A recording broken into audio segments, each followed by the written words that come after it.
வந்த புதுசுல வந்து இவருக்கு எனக்கு ஆவே ஆகாது. என்ன பார்த்தாலே கடிக்க ட்ரை பண்ணுவாரு, கிரவுல் பண்ணுவாரு. பக்கத்துல போறதுக்கே யோசிப்பேன். இப்ப அப்படி கிடையாது, என்ன உரசிக்கிட்டே தான் இருப்பாரு. நம்ம கிட்ட வர ஒவ்வொரு டாகுமே ஒவ்வொரு கேரக்டர்ல தான் வருவாங்க. பயங்கர சேலஞ்சிங்கா தான் இருக்கும். இவங்க பேர் ராக்கி. இவங்க வந்து ஒரு பொமேரியன் டாக். இவருமே நம்ம கிட்ட ரெகுலரா போர்டிங்க்கு வருவாரு. என்னன்னா பயங்கர ஃப்ரெண்ட்லியான டாக் இவரு.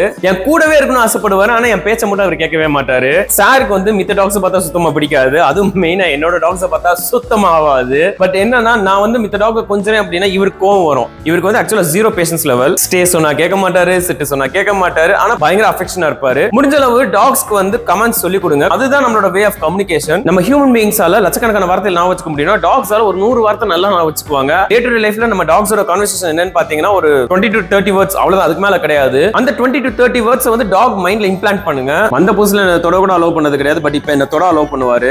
நம்ம பிள்ளைங்க ஸ்கூலுக்கு போற மாதிரி டாக்ஸ்க்கும் வந்து ட்ரைனிங் ஸ்கூல் இருக்கு. முடிஞ்சாங்க சேர்த்து விடுங்க. இல்லையா அட்லீஸ்ட் வீட்ல வச்சு நீங்களாவது சொல்லி கொடுங்க. ஒன்ஸ் டாக்ஸ் உங்க வீட்டுக்கு வந்துட்டாங்கன்னா இட்ஸ் a கமிட்மெண்ட். 14 வருஷம் கமிட்மெண்ட். அவங்களுக்கு வந்து நல்ல விஷயம் தப்பான விஷயம் நீங்க தான் சொல்லி தரணும். நீங்களும் சொல்லி கொடுக்கல அப்படின்னா அப்ப யார் சொல்லி கொடுப்பா?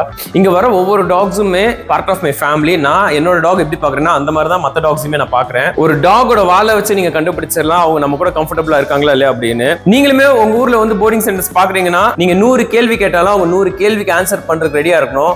ரெடியா இருக்காங்க அப்படின்னா அப்ப அந்த மாதிரி போர்டிங் சென்டர்ஸ்ல போய் விடுங்க. கண்டிப்பா உங்க டாக்ஸ் நல்லா பாத்துக்குவாங்க.